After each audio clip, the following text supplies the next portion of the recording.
નમસ્કાર વિદ્યાર્થી મિત્રો, ઘરશાળા બુનિયાદી સંસ્થા સંચાલિત યુટ્યુબ ચેનલમાં હું ફરીથી આપ સૌને આવકારું છું. વિદ્યાર્થી મિત્રો, આપ સૌ નિયમિત અભ્યાસ કરતા હશો અને આપને આપવામાં આવતું ગૃહકાર્ય પણ તમે કરતા હશો. સાથે સાથે આપને મળેલ સ્વાધ્યાય પત્રની નોંધ પણ આપ કરતા રહેશો, કારણ કે હવે તમારે ધીરે ધીરે લખવાનું છે, વધતું રહેશે. તો એ માટે જરૂરી નોંધ તમે સ્વાધ્યાયપત્રમાંથી પણ કરતા રહો. આપણી દરેક યુટ્યુબ ચેનલનો અભ્યાસ કરીને, દરેક વિષયનો અભ્યાસ કરીને તમે જરૂરી મુદ્દાઓ છે એની નોંધ કરતા રહો, જેથી કરીને તમને દરેક વિષયના શૈક્ષણિક મુદ્દાઓ છે એ બરોબર યાદ રહી જાય. હવે વિદ્યાર્થી મિત્રો, આપણે આજની યુનિટની શરૂઆત કરીએ. તો વિદ્યાર્થી મિત્રો, પ્રથમ વિડીયોમાં આપણે પાઠ 6 એટલે કે મૌર્ય યુગ, જેમાં આપણે ચંદ્રગુપ્ત અને સમ્રાટ અશોકની વાત કરતા હતા, જેમાં આપણે ભાગ 1ની અંદર ચંદ્રગુપ્ત મૌર્ય વિશે અભ્યાસ કરી ચૂક્યા છીએ. એટલે કે આપણે તેનો પ્રાથમિક પરિચય છે, પાઠના દરેક એકમના મુદ્દાનો આપણે મેળવી ચૂક્યા છીએ. આપણે પ્રસ્તુત પાઠની અંદર ભાગ 1માં જોયું હતું ચંદ્રગુપ્ત મૌર્ય વિશે. મૌર્ય વંશના સ્થાપક છે, જેણે ઈસવીસન પૂર્વે 321થી ઈસવીસન પૂર્વે 297 સુધી મૌર્ય વંશના સ્થાપક તરીકે પોતાનું વર્ચસ્વ છે એને જમાવી રાખ્યું. એમના ગુરુ હતા તક્ષશિલાના કૌટિલ્ય ગોત્રના આચાર્ય વિષ્ણુગુપ્ત એટલે કે ચાણક્ય. ત્યારબાદ આપણે એ પણ સમજ્યા હતા કે ચંદ્રગુપ્ત છે એમણે સેલ્યુકસ નિકેતરને હરાવ્યા હતા અને એમની જીતથી સેલ્યુકસ નિકેતર છે એ પ્રભાવિત થઈ ગયા હતા અને એમની પુત્રી હેલનાને ચંદ્રગુપ્ત સાથે પરણાવી હતી. આ બંને વિશે આપણે પરિચય મેળવી ચૂક્યા છીએ. ત્યારબાદ આપણે એ પણ સમજ્યા હતા કે ચાણક્ય દ્વારા લખાયેલ ગ્રંથ છે એ અર્થશાસ્ત્ર છે, જ્યારે મેગેસ્નિથ દ્વારા લખાયેલો જે ગ્રંથ છે એ ઇન્ડિકા છે. ત્યારબાદ આપણે તેના રાજ્ય વિસ્તાર વિશે અને તેણે જે કંઈ પોતાનો રાજ્ય વિસ્તાર વધાર્યો છે એનો આપણે નકશા દ્વારા પણ અભ્યાસ છે એ કર્યો હતો.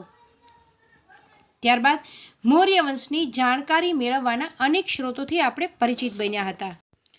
મિત્રો, તમને ફરીથી એટલા માટે આ બધું જણાવું છું, જેથી કરી આપણે જ્યારે આગળના મુદ્દાને ભણવા માટે અત્યારે શરૂઆત કરી રહ્યા છીએ ત્યારે તમને દરેક મુદ્દાઓ છે એ બરોબર યાદ રહી જાય.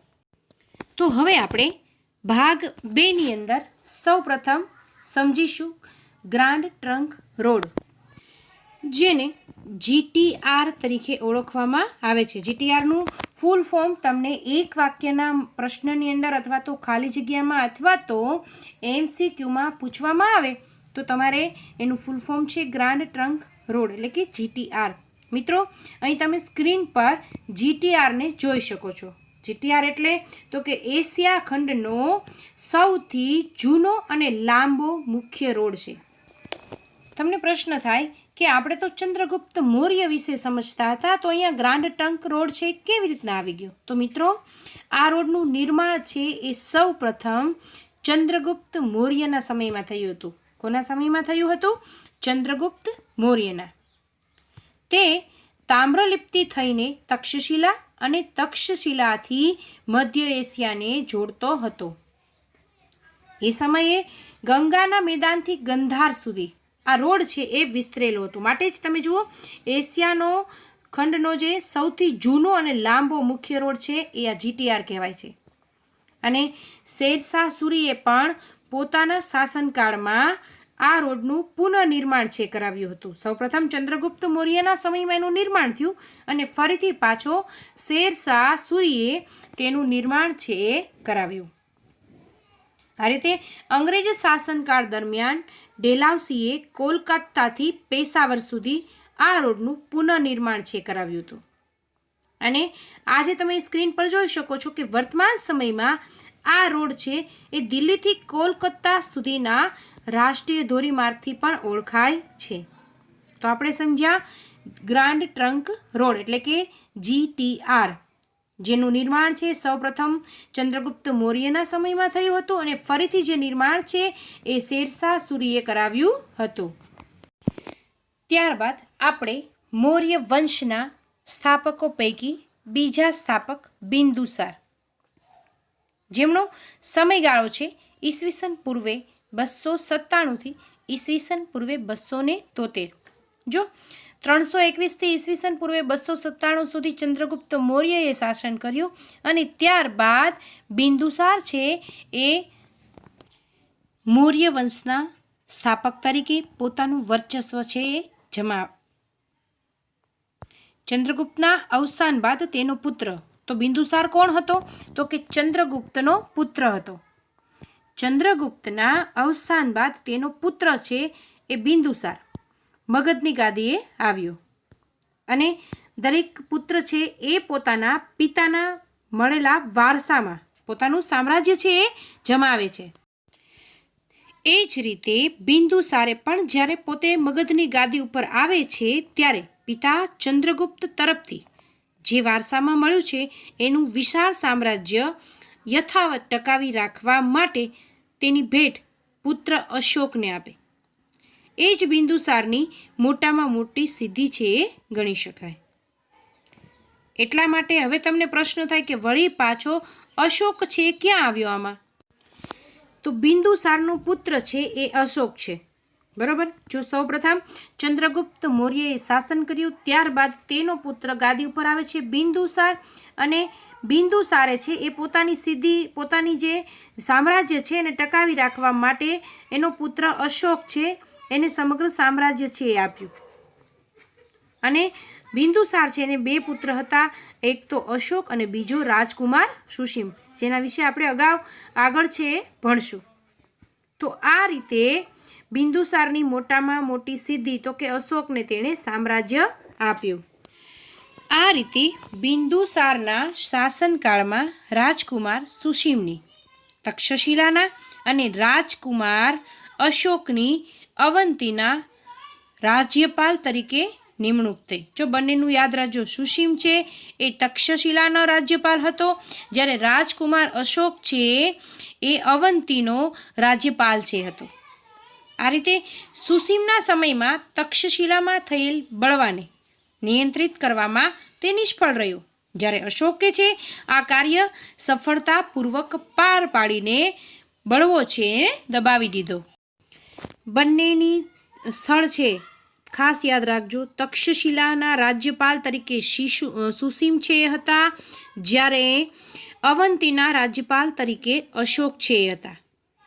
આ રીતે બિંદુસારે તેના શાસનકાળમાં કોઈ નવો પ્રદેશ જીત્યો ન હતો, પરંતુ ગ્રીક રાજ્યો સાથેના મૈત્રીભર્યા સંબંધો તેણે જાળવી રાખ્યા હતા. અને એવું કહેવાય છે કે લગભગ મગધની ગાદી પર તેણે 25 વર્ષ સુધી રાજ્ય કર્યું.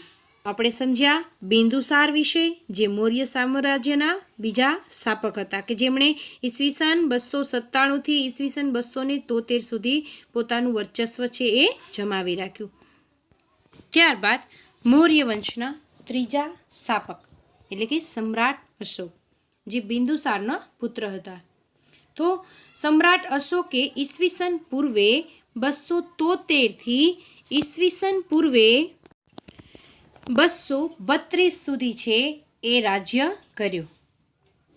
તેણે પિતા બિંદુસારના મૃત્યુ પછી મોટા ભાઈ સુસીમ અને બીજા સાવકા ભાઈઓ સાથે થયેલા સંઘર્ષને કારણે ગાદીએ આવ્યાના 4 વર્ષ બાદ રાજધાની પાટલીપુત્રમાં અશોકનો રાજ્યાભિષેક છે એ થયો હતો. જો અશોકનો રાજ્યાભિષેક ક્યાં થયો હતો? તો તમે કહી શકો કે રાજધાની પાટલીપુત્રમાં થયો હતો.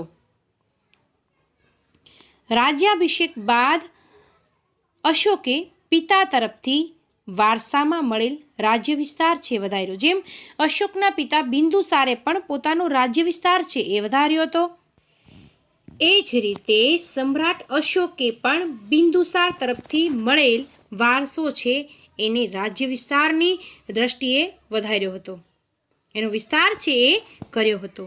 અને એવું કહેવાય છે કે અશોકનો જે શિલાલેખ છે જૂનાગઢની અંદર આવેલો છે એ જણાવ્યા મુજબ સામ્રાજ્ય વાયવ્ય સરહદે આવેલા કંદહાર અને પેશાવરથી ઉત્તર ભારતમાં નેપાળ સુધી, દક્ષિણે મૈસૂર એટલે કે હાલનું જે કર્ણાટક છે ત્યાં સુધી, પશ્ચિમે ગુજરાત સૌરાષ્ટ્ર સુધી, પૂર્વમાં મગધ એટલે કે હાલનું બિહાર અને કલિંગ એટલે કે હાલનું જે ઓડિશા છે ત્યાં સુધી ફેલાયેલું હતું. તમને એક બે વાક્યના પ્રશ્નોની અંદર સમ્રાટ અશોકે કરેલો રાજ્ય વિસ્તાર છે એ પણ પૂછી શકે. એટલે આ ખાસ તમામ જે વિસ્તાર છે, તમામ જે નામ છે એને ખાસ યાદ રાખજો. દરેક રાજ્યનું છે, દરેકનું હાલનું નામ છે એને ખાસ યાદ રાખજો. હવે આપણે તમારા પાઠ્યપુસ્તક મુજબ જે મુદ્દો છે કલિંગનું યુદ્ધ અને અશોકનું હૃદય પરિવર્તન. જો કલિંગના યુદ્ધથી અશોકનું હૃદય પરિવર્તન છે થયું હતું. શા માટે? તો કે આ જે યુદ્ધ થયું એમાં અશોક છે ખૂબ દુઃખી હતો. સમજીએ કઈ કઈ રીતે. મગધની પડોશમાં કલિંગ છે આવેલું છે, જેને આપણે હાલનું ઓડિશા કહીએ છીએ. નંદ રાજાઓના સમયમાં મગધ સામ્રાજ્યનો જ એક ભાગ હતો. પરંતુ જ્યારે મૌર્ય શાસનની સ્થાપના થઈ તે સમયે આ જે મગધ છે એ સ્વતંત્ર થઈ ગયું. કલિંગ છે એ સ્વતંત્ર થઈ ગયેલું હતું. કલિંગને ફરીથી મગધ સામ્રાજ્યનો ભાગ બનાવવાની ઈચ્છા અશોકે રાખી હતી અને જે તેણે પોતાના રાજ્યાભિષેકના 8મા વર્ષે એટલે કે રાજ્યાભિષેક થયા પછીના 8મા વર્ષે એટલે કે ઈસવીસન પૂર્વે 261માં કલિંગના રાજા જયંત સામે યુદ્ધ જાહેર કર્યું અને આ યુદ્ધની અંદર અશોકનો વિજય થયો.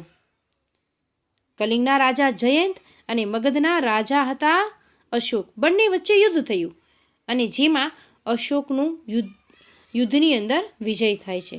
પરંતુ મિત્રો, યુદ્ધમાં વિજય તો મેળવ્યો, છતાં પણ યુદ્ધભૂમિ અને નગરમાં ફરતા ફરતા અશોકે જોયું કે બધે જ દુઃખ અને શોકનું વાતાવરણ છે.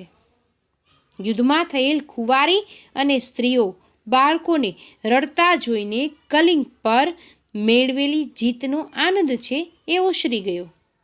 કારણ કે યુદ્ધની અંદર કોઈ માએ પોતાનો પુત્ર ગુમાવ્યો છે, કોઈ પત્નીએ પોતાનો પતિ ગુમાવ્યો છે અને કોઈ બાળકે પોતાના પિતાને ગુમાવ્યા છે.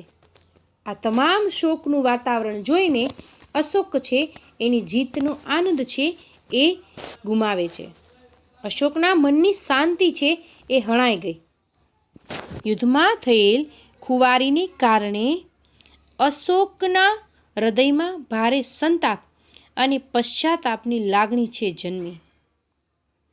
યુદ્ધની નિરર્થકતાને સમજાઈ જવાને કારણે કલિંગનું યુદ્ધ તેના જીવનનું અંતિમ યુદ્ધ બની રહ્યું. ખૂબ દુઃખી થયો. બૌદ્ધ સાધુ ઉપગુપ્તના ઉપદેશથી તેણે શસ્ત્રોનો ત્યાગ કરીને શાસ્ત્રોનું શરણું લીધું. ખાસ યાદ રાખજો, કોની મદદથી તેણે શસ્ત્રોનું ત્યાગ કર્યું અને શાસ્ત્રોનું શરણું લીધું? તો કે બૌદ્ધ સાધુ ઉપગુપ્તના ઉપદેશથી. તેણે બૌદ્ધ ધર્મનો અંગીકાર કરીને અશોક છે એ રાજદ્વારી પુરુષમાંથી ધર્માનુરાગી અશોક છે બની ગયો. પોતાનું રાજ્યપાટ છે તે તેણે છોડી દીધું અને ધર્મના આચરણ તરફ વળ્યો. અશોક પહેલો એવો શાસક હતો કે જેણે શિલાલેખો દ્વારા પોતાનો સંદેશ છે એ પ્રજા સુધી પહોંચાડવાનો પ્રયત્ન કર્યો હતો. અશોકનો જે કંઈ સંદેશ છે એ શિલાલેખોની અંદર પહોંચતો. મિત્રો, આપણે પહેલા પાઠની અંદર ચાલો ઇતિહાસ જાણીએ એમાં સમજ્યા હતા કે શિલાલેખો છે એ લાંબા સમય સુધી ટકે છે અને એમાં આપણે એવું સમજ્યા હતા કે શિલાલેખોની અંદર રાજાઓની સમગ્ર માહિતી છે એનો ઉલ્લેખ હોય છે, રાજાઓના સંદેશો હોય છે. તો આ જ રીતે અશોકનો શિલાલેખ છે એની અંદર પ્રજા માટેનો સંદેશો છે એ જોવા મળે છે. અશોકના મોટાભાગના અભિલેખોની ભાષા છે એ પ્રાકૃત અને લિપિ બ્રાહ્મી છે. ભાષા છે કઈ છે? પ્રાકૃત. અને લિપિ છે કઈ જોવા મળે છે? બ્રાહ્મી. તમને MCQની અંદર ખાસ પૂછે કે અશોકના અભિલેખોની ભાષા ખાલી જગ્યા છે અથવા તો એની લિપિ છે ખાલી જગ્યા છે, તો તમે બંને યાદ રાખજો. એક વાક્યના પ્રશ્નોની અંદર પણ તમને આવું પૂછાઈ શકે છે. તો મિત્રો આપણે સમજ્યા પહેલાં કલિંગનું યુદ્ધ અને અશોકનું હૃદય પરિવર્તન. આપણે જોયું કે એની લિપિ છે એ બ્રાહ્મી હોય છે. તો એ કઈ પ્રકારની હોય છે? જો તમે અહીં સ્ક્રીન પર એ લિપિને જોઈ શકો છો. આધુનિક ભારતની મોટા ભાગની લિપિઓ છે એ બ્રાહ્મી લિપિમાંથી વિકસી છે. અહીં તમે અ અક્ષર જુદી જુદી લિપિઓમાં જોઈ શકો છો. અ અક્ષર છે, જુઓ, એને અલગ અલગ ભાષામાં તમે જોઈ શકો છો, અલગ અલગ લિપિ તરીકે જોઈ શકો છો. બાંગ્લાની અંદર, મલયાલમની અંદર, તમિલની અંદર, દેવનાગરી એટલે કે હિન્દીની અંદર, અને પ્રારંભિક એટલે કે બ્રાહ્મી જે લિપિ છે, આપણે જે જોયું ભાષા છે, તમે અલગ અલગ લિપિને અલગ અલગ અક્ષર દ્વારા એક જ અક્ષરને જોઈ શકો છો. પ્રારંભિક, દેવનાગરી, બાંગ્લા અને મલયાલમ. આ જ રીતે તમે સ્ક્રીન પર જોઈ શકો છો અશોકનો શિલાલેખ.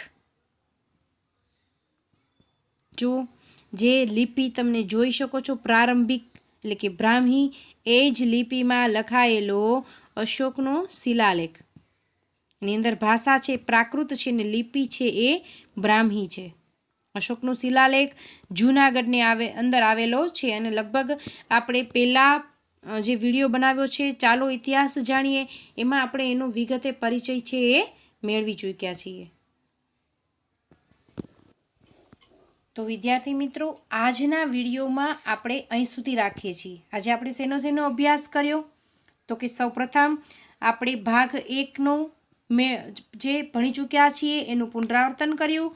સાથે સાથે ભાગ 2ની શરૂઆતમાં આપણે ગ્રાન્ડ ટ્રંક રોડ એટલે કે GTR એના વિશે પરિચય મેળવ્યો. ત્યારબાદ મૌર્ય વંશના બીજા સ્થાપક એટલે કે બિંદુસાર વિશે અભ્યાસ કર્યો, જેમણે 25 વર્ષ સુધી રાજ્ય છે એ કર્યું. ત્યારબાદ તેનો પુત્ર એટલે કે સમ્રાટ અશોક અને સુસીમ વિશે આપણે થોડી ઘણી ચર્ચા છે એ કરી. અને કલિંગના યુદ્ધથી થયેલું અશોકનું હૃદય પરિવર્તન, જેના વિશે આપણે ચર્ચા છે એ કરી. અને અશોકનો શિલાલેખ છે એ બ્રાહ્મી લિપિમાં લખાયેલ છે, એ લિપિથી આપણે પરિચિત બન્યા. આજે અહીં સુધી રાખીએ છીએ. તમામ મુદ્દાની નોંધ કરજો, જેથી કરી તમે સરળ રીતે યાદ રાખી શકો. ફરી મળીશું સામાજિક વિજ્ઞાન વિષય સાથે અને મારી સાથે. ત્યાં સુધી રજા લઈશ. આવજો.